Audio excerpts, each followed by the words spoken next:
if I'm going to put all of my life force energy into this, I'm going to do it in a way that I think is really thoughtful. So from the beginning, from the front to the back, we tried to really be super sustainable. Welcome to Mindful Businesses, presented by Sarani, and I'm your host, Vidya Iyer. In our podcast, we bring to you brands which are mindful in their practices and processes. A mindful business adopts and employs sustainable social, economic, and environmental practices. Today we have with us Kate Westad, founder and inventor of Palette by Pack, a better way to pack your beauty. Welcome, Kate. Hi, thank you so much for having me. So gone are the days when we would carry full-size bottles of our shampoo, our perfume, or for that matter, even foundation in our carry-on during air travel. Most millennials, your kids and mine, probably have never, ever experienced that. It's a small thing, but in their lifetime, it's always the travel-size liquids and gels in your carry-on. Yes. How did it all begin? What happened? Post 9/11, we saw a dramatic shift in the way that we travel. So we saw regulations that began to control the size of liquids that we could travel with. And so in the US, especially, the TSA regulations are very well known that you're not allowed to bring over a certain amount of liquids in your carry-on. And I think that did completely transform the way that people began traveling. And it certainly I think rushed in sort of in the beauty category and in the single-use category, minis and travel size products. And so what are the rules? Kind of give people the background of how much ml or fluid ounces you're allowed to carry. Oh my gosh. Since I've been using the High Fiver, I just don't keep track of that. I don't. It's really funny because I've really completely shifted. So again, I do think it completely transformed and shifted our culture about how we pack our beauty and personal care. And I think air travel altogether with removing your shoes, putting everything through X-ray. I cannot now remember a time when you could just show your boarding pass and go to your gate. Those days are gone. And I don't think they'll ever come back in our lifetime. Well, I'm really hoping that the 3D scanners will completely eviscerate the liquid requirements. But, you just don't know how long that technology is going to take to be implemented. I think Heathrow is going to be the first or is the first airport to implement a 3D scanner. And certainly we hope that takes hold and that the liquid requirement goes. But who knows? And it's definitely been here for some time, and it looks like it's here to stay for some time. So the 3D scanner would scan your body or the liquid that you put in the... Yeah, so it's a luggage, so it would be any carry-ons, any of your purse. It's 3D scanners, and that is the new technology, that is sort of all the talk that would eviscerate sort of the liquid requirements. But, that's talk, that's not reality, and how we are living and traveling today is we're restricted. And there are some liquids, of course, which are exempted, like baby formula, or I think even contact lens solutions. Sometimes they let you get by. Yes, and during COVID also there is the exception for hand sanitizer. I think you can bring up to, a 12-ounce bottle. So there is that current exception. And whether they'll keep that exception, post-COVID or whenever we move out of this, or if they keep that permanently, I think that'll be really interesting to see. I mean that you're a lawyer, and this is a major shift. What happened? I am chasing my dreams for sure. But I actually think there's a lot of parallels to be drawn from being a lawyer to being an entrepreneur. If you have a Juris Doctorate, you certainly can work in financial institutions. You could be an investment banker. There is a lot of jobs that you can do that aren't traditional, like litigation or transactional work as a lawyer. Not to mention, I was a litigation attorney, so I would do jury trials or evidentiary hearings. And there are so many parallels between juggling, multi-file caseloads. Like if you're in trial and you're presenting a case to a jury, your ability to literally keep 50 balls in the air is I'm not even underestimating the number of balls in the air at that point. It is extremely challenging, even in a small case, to be a litigation and a trial attorney. So I think there is a lot of correlation actually between being an entrepreneur, being a problem solver, and being an attorney. So while yes, I do think I agree with you, it is a big shift. I also do, as I've gotten down this path, I do think there is some similarity, some parallels. So what is your product? I truly believe this is an ultimate complete game changer for how people pack. It has completely transformed how I pack, how my kids pack, how anyone that's bought the high fiver pack. So what it is, it's a refillable, washable, reusable travel and smart beauty tool. So it's designed to be refilled over and over again so that you can skip the tiny travel bottles, but buy minis and take all of your best scoops, glops, and glam, like everything you have already, everything you love, and simply go from full size to on the go size in just seconds. How did you think about that? What happened? What was the aha moment for you to invent this? And I giggle a little because that is the part I can't really explain.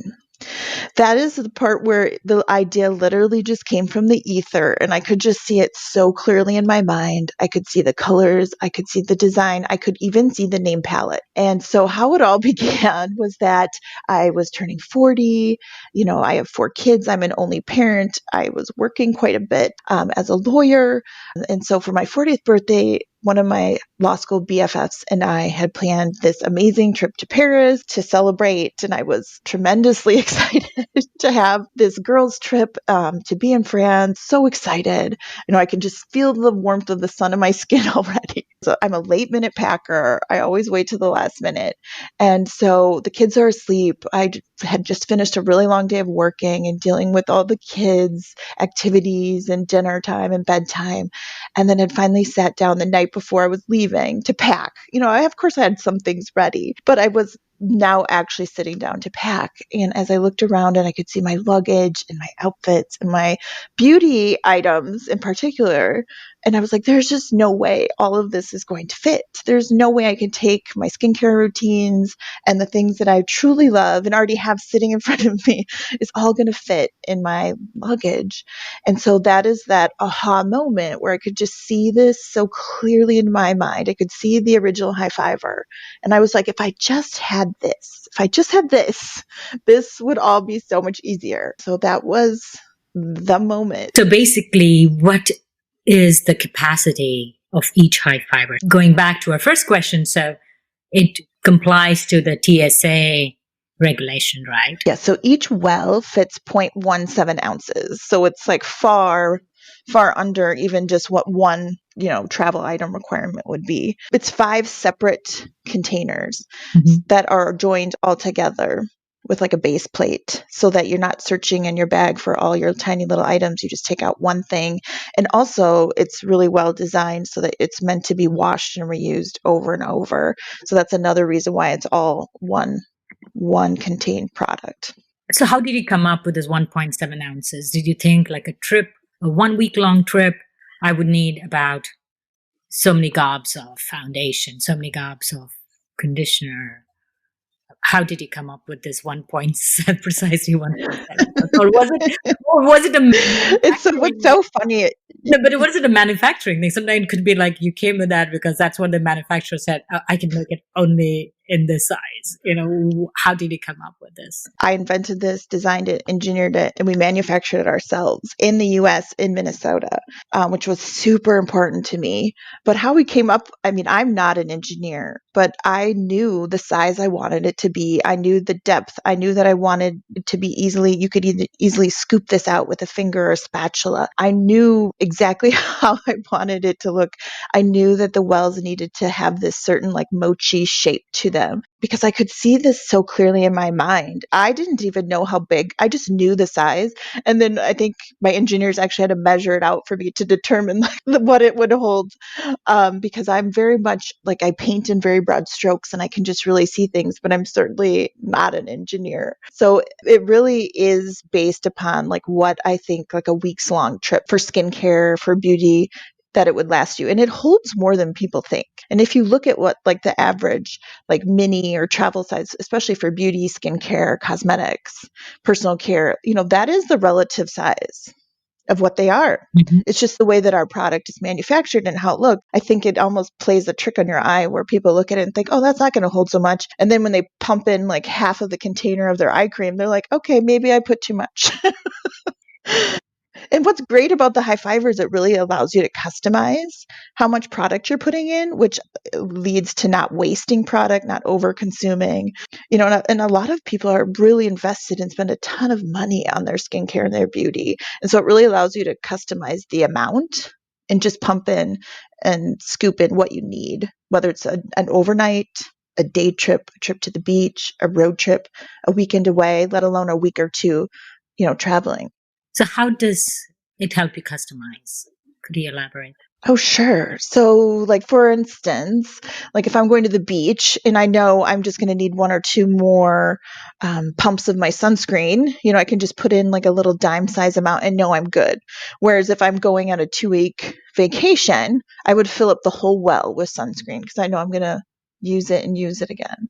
So it really allows you to customize it, wash, reuse for whatever occasion you're going on without any need for thinking or buying travel size again. Yeah, okay, I get what you say. So basically, right now, the travel sizes are either you buy this bottle, which holds almost 100 ml, about 2 to 3 ounces. For you to get at the bottom, you have to fill quite a bit of that. Is that what you're saying? Yeah, and you basically I had already invented this, right? I had already designed it. And then when we tested live in the market, we started, I knew how I used it. We had beta testers who used it. But then when you start talking to people, they also would tell us that if I wasn't using a mini or travel size and I was filling my own container, a lot of people, and of course we're a sustainable, purpose-driven brand, we're like, please don't tell anyone this, but I actually throw away my travel bottles because I can never get to the bottom of them. Mm-hmm. And so this is brilliant in its design because I can actually use all the product and then wash and reuse it instead of just being like, I can never get the rest of this, serum out of this bottle. And so I threw it away, which we obviously don't want. Mm-hmm. You touched on how your company is sustainable. How are you sustainable? I thought if I'm going to do this, if I'm going to put all of my life force energy into this, I'm going to do it in a way that I think is really thoughtful. So from the beginning, from the front to the back, we tried to really be super sustainable. I had so much pressure to try to manufacture overseas, and I was super adamant that I was going to be manufacturing in the US, which is very difficult. And especially when it's your first time and you're just launching a startup, everyone told me I was absolutely crazy. So starting with domestic manufacturing, I then was hell-bent on using recycled plastic in our product, which everyone again told me it was absolutely crazy. So right now we use 30% recycled plastic with a huge goal of getting to 100%. I also was super adamant that this travel and smart beauty tool could be used and used for people over and over again, that this was going to be something that was really well made, designed, engineered, that people could use it as a skincare BFF and a staple in their zero waste or low waste lifestyle. And so it's quality. It's really well made. It's really well thought out. We use medical grade material in our wells because to me, why was I putting $100 face cream in something I didn't know what it was made of? Like that was super important to me. Again, people told me I was crazy and it washes out like a dream. That was another huge thing because I didn't want people to be using single use. I wanted this to be like a water bottle or a reusable coffee cup. I wanted people to be able to wash this and reuse this and eliminate all of that single use and toss away minis because I think I was somewhat naive. I was thinking, okay, how am I going to recycle this tiny glass bottle or how am I going to recycle this tiny dropper? And then during this process, I come to realize that any plastics smaller than a credit card are going to the landfill. I mean, you talk about wish cycling, like minis and travel size are not getting recycled. I mean, I think there's some even, concern that things over 8 inches are getting recycled, but for sure minis and travel size are going to the landfill. So not only were we trying to reuse materials and be really conscious of our footprint, but we were also aimed at eliminating waste. And then we come to the packaging and I'm like, we are going to do this in a way that really makes sense. And so we used a paper tube for shipping and that's made of post-consumer waste, like a high percentage. And then we also use 100% recycled from trash envelopes. So we are skipping the cardboard box when we ship. We are skipping all secondary packaging. We do not use packing slips. That is like hundreds of trees a year if you're selling significant product and doing direct to consumer. Just including one piece of packing slip paper is a huge amount of paper trash. It's kind of unbelievable. So we skip all of that. So we really, again, tried to be so thoughtful from the front to the back about how to bring this product to market. Why was it important for you to manufacture it domestically? I really felt so strongly about keeping our footprint tight.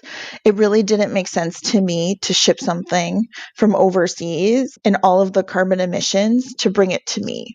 It just really didn't make sense. And I just think as I've woken up more spiritually, a lot of these things you realize that you can make a difference, and people will tell you you're crazy. And people will say, why are you doing that? You're spending so much more money to do the things you're doing. But it was so incredibly important for me to have control over my materials, to have control over my product, my molds, for me to be able to keep my footprint tight and to be able to create this product, package this product, and give it to people. It just didn't make sense for me to be like, I'm a sustainable brand, but I am not walking the walk. And I thought, like, as a startup, I'm in control of all these things, that I can make these decisions. Like, I can do whatever I want. And I think that is one of the beautiful things about being a startup. So though manufacturing is picking up in the US, it must have been really, really hard to find a manufacturer who can make these to your prototype and make it.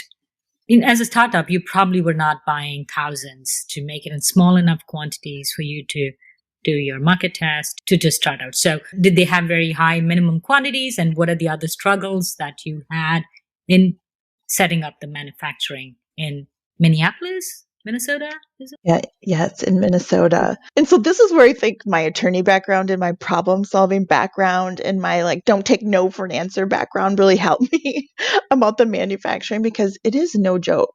It is difficult. It is not fun to talk to people over and over again who kind of look at you and think, oh, this is just some hobby, or this is just some vanity project. And, why do you want to make it here? Why don't you want to make it in China? Why don't you want to manufacture overseas? And then you get into, I want to use recycled plastic, and I want to use medical grade material. And I think I drove quite a few people nuts.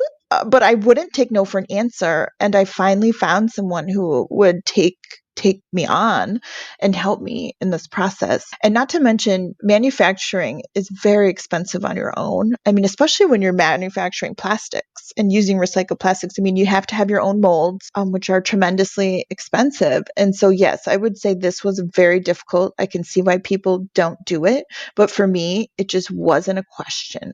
Just wasn't ever a question that this is the way I was going to go about it. Do you have a patent on this design? Yes. So we have global design patents. We just as an attorney design. Yes.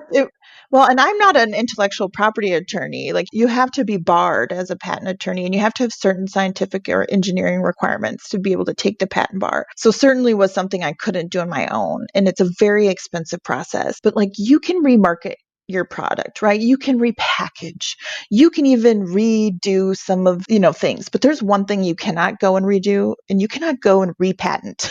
Once your design, once your invention is out and it's disclosed, you can never go back to those steps. So I just knew as a lawyer, one thing I did know as a lawyer is that this was super important for me. And I did really believe that this is going to be a complete game changer for people and would transform how people are packing their beauty. And so I really felt so strongly and put a tremendous amount of effort and money into really securing our design patents, and now obviously our utility patent. What's the difference between a design patent and a utility patent? So there's two different types of patents, and give me a little credit that I'm not a patent lawyer, but I'm coming from the inventor standpoint. But the design is really the design, how it appears, how it looks. It doesn't deal with the function. And so if you want to protect the functionality of and the uniqueness and the novel pieces that your invention is bringing to life, you definitely need to look at a utility patent. And what is the novelty in fiber? So since we're still going through that process, I'm going to defer that answer. But I'll tell you what, just from a layperson's perspective, like some of the great attributes about our product. Like, again, it's recycled plastic, it's refillable. I mean, we are part of the refill revolution that is washing through our culture and beauty. And what I love about our product is that instead of waiting for a company to make a refill for your beauty product, you really are taking things into your own hands. The consumer can be part of this refill revolution just by using a product like the High Fiber, by refilling and rewashing and reusing. So I think that's a beautiful piece about our product. We use the medical grade material. We have a leak resistant system. And what's really unique about our product also is that it has those squishy press up wells so that you can get every last drop out. And it's designed to really be stackable. Like, I use 2 or 3 of these when I travel. I use one for my AM makeup routine, my skincare routine, one for PM. And then I would also have one, usually like face masks work incredible, scrubs, also hair, and they stack really amazing. And because of that squishy medical grade material, it also functions to, keep it really stable. It doesn't tip over. They're just really quality, functional, smart beauty tools, like for people to use. And whether you're using your favorite drugstore brands or you're using like La Mer, anyone can use this, and it's just a complete game changer. Where do you get your recycled plastic as a base for your raw materials? Because in my understanding, I didn't know if there was a supply chain available for recycled plastic, maybe granules or in some other form for you to be able to use in your medical grade product. Yeah, that's a great, fantastic question, because that was another really big challenge that we encountered. I just thought, I'm going to use recycled plastic. We recycle things in America and we reuse them, right? And you come to find out there's not a great supply chain of recycled plastic. And if there is, no one knows what it's made out of. No one knows if it has mold release agents in it. No one knows. I mean, they might know what grade of plastic it is. So if you're using things for like industrial use, recycle, but when you're using something for like a personal care and you need clean recycled plastic, it presents quite the challenge. And I think that's why a lot of manufacturers, when I would speak to them and I'm like, I'm hell bent on using recycled plastic, they'd be like, oh, great. Because it's not easy. It's not cheap. It's not fun. That's another thing that I thought of as like an inventor, as like, we really need to have a better supply chain, and we really need to have a better way for people like me who really want to reuse recycled plastic to be able to identify it and find it. So I think that as we scale, this will be something that we definitely will need to work on to find large quantities. You're in low or smaller production. It's still difficult, but it's not unsurmountable. But as you scale, and if you're looking at going to 100%, I think that's where I'm really going to have to get scrappy. But, I think no problem is too big, and I'm excited as we grow to figure that out, because I think that especially in a product like mine, there's no reason why I can't use recycled plastic. But you start to understand why a lot of people don't bother, because it's a lot of work. It's just like post-consumer waste packaging. You know why a lot of people aren't doing it. It's expensive. It's at least 3 to 4 times more expensive than if I just bought a virgin, packaged packaging. So there would be like vendors that I could Google and say, hey, I want your scrap to be used in manufacturing. You have to vet the grade. You have to work with your engineers that you're manufacturing, because it's especially like how our product is manufactured. There's certain requirements, and you have to find the right recycled plastic. Right. Like if you're making a shampoo bottle that, isn't like our product, that's much easier to use recycled plastic. But like something like ours, a little more complex, and it required a little bit more delving in and talking to people and finding the right vendors who could go out and find someone's waste or post-consumer recycled plastic that you could try to consider as prospects for your product. So it's a lot of vetting. It's a lot of vetting. It's not as easy as one might think. Of course. That's why I was kind of intrigued that you actually are able to find it stateside to be able to use in manufacturing in the U.S. Yeah. The big issue is finding clean, like, and plastic that you know what it is and where it came from. That to me was the hardest part. So would it be possible for you to get clean plastics as leftovers from manufacturers? Like say I'm making That's easier. Post-industrial plastic, at least they might be able to tell you, yes, we use, mold release agent, or it's this class, or it's this color, or to find a clear plastic, for example, or a certain grade, one that's more clean. Post-industrial recycled plastic is certainly out there. It is not easy to find. And then post-consumer waste plastic, to find out if it's clean or not, I mean, that is very, very, very difficult. Right. And especially now with the mixed stream recycling, most cities have adopted. I still am unable to wrap my mind around how they do. I've seen videos how they have this conveyor belt where they sort recyclables, but it still seems really, really challenging to sort it by the grade, the numbers that are there on the bottom of the plastic containers. Yes, we certainly have a broken recycling system in the US.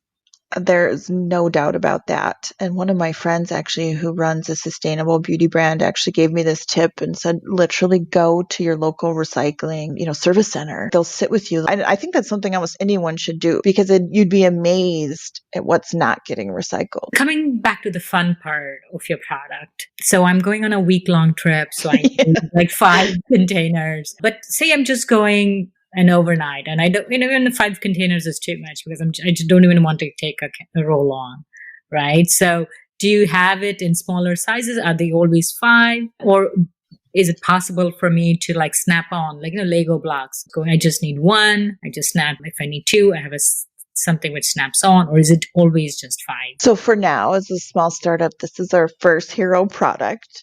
We certainly have different iterations and variations in mind, let alone other innovations in our product line. So here's what I would say to you is that you'd be surprised what you could take in condensed even on an overnight trip. Toothpaste tablets. What about your small rings and jewelry? If you have one of the little wells unused, you can pop in things like that. And I think you'd be surprised. You're like, okay, even just in a few steps, like I need face wash, or I need a hair serum, or I need eye cream, or I need sunscreen, I need hand lotion, I need hand sanitizer, I need some compressed towels. Like, you'd be amazed like what you could simplify. Because I think when you have this smart beauty tool in front of you, you're like, oh my gosh, I could almost eviscerate everything else in my makeup bag besides a few cosmetic items and this. So how do I distinguish? Is there a way for me to write? Because often for me, I fill these bottles with my shampoo and conditioner. I make an attempt to write so that I know which is the shampoo and which is the conditioner, so I can use it for multiple trips, because I'm not using your product. I'm using the 2-ounce bottles or 3-ounce bottles, which are available in any store. And often I don't know later whether this is a shampoo or conditioner, or if it's a cream. Of course, I can keep trying it on and see what it is. Is there a way I can write and rewrite the names very well and it doesn't get wiped off? So our product is designed to be universal. And so we use the numbering system. And then we put the palette logo at the top. So you always know where your top is, and then the numbers. And we specifically made sure that the numbers lined up. That was something that was very important to me. And someone the other day told me, I'm just amazed the numbers always line up. And I was like, oh yeah, you are a girl after my own heart, because that was like so important to me, that it looked really well designed, and that it was functional, and that it was universal, and that numbers to me was something that was super universal no matter who the user was. And that I really, really didn't want labels, because I really thought that's more waste. I wanted something to be completely washable, reusable, with 0 additional waste. And so for me, labels were out of the question. I really am design oriented. I really like how things look. And to me, I didn't want a messy label or something that I could write on and that people could write on. I really wanted it to maintain this amazing look. So numbers just really for me was the way to go about this. And then especially for skincare, if you're doing skincare steps, a lot of people are using 5 to 10 skincare steps, whether it's AM, PM. And so if you think about how you use your things in order, whether it's like a cleanser and then your serum, and then your moisturizer, a beauty oil, and eye cream, you can put them in the steps in the order that you use them. And I find, and the feedback from our customers have been incredible, that it's like, okay, I'm not skipping any of my steps, and they have a very easy time identifying what's what. Basically, I would say number 1 is shampoo, number 2 is conditioner. Is that how I would remember? Yes. So what are the next steps for Palette with Pack? So excited about our future. I am a very big optimist. I have huge positive mindset. For me, focusing on our hero product about elimination of waste, the bye-bye mini, skip the tiny travel bottles, and really getting the word out to people that this is a better way to pack your beauty, that this truly is an easy swap and an easy step to a zero or low waste lifestyle. Because you're literally taking your full-size products and condensing them down into on-the-go size in just a second with no over-consumerism. You're taking what you have, taking what you love, and then you're eliminating and you're saving all those minis and travel size from the landfill. Our big focus, and I think one of the gifts of COVID has been like, there's no better time than now for consumers to be open to habit shifting. When so many things in our lives have been disrupted all at once, I think people are more open than ever to take steps towards a sustainable lifestyle. This is obviously our hero product. We really want people to know about this because it's like almost anyone can make this easy swap and save all these tiny plastics from the landfill. If you use a reusable water bottle, if you use a reusable coffee cup, you're saying no to plastic straws. Like, this is another easy swap to be involved in the refill revolution that's happening in beauty. And so that's really exciting. And while I think if you would have talked to me pre-COVID, I would have been like, and of course we still have so many innovations. Like, we are an innovation driven company. We are going to be completely shifting the way people use beauty in a lot of different ways. And my big goal is to become a household name and that everyone has a high fiver in their household and that everyone knows the name Palette as a sustainable, innovative beauty brand. So I think what's next for us is that you're going to start seeing us in different places. I'm really excited about selling internationally, which right now, right before COVID, we had just finished our market testing. Like, we tested live in the market. And so now for us to be like, okay, we're really going to focus on this hero product instead of I think there's a lot of pressure for startups. Like, what's next? What else you got? Instead of going like the pink beauty blender route where you're like, okay, I want to make this product a household name. And I want people to see the game-changing and problem-solving abilities of my invention. So I think right now, main goal is focusing on getting a high fiver into everyone's hands on a global basis. Like, that would be my, ultimate plan. And it doesn't need to be on air travel, right? Any travel, even on a camping trip. That's such a great point because it really is a shifting of your mindset, right? Mm-hmm.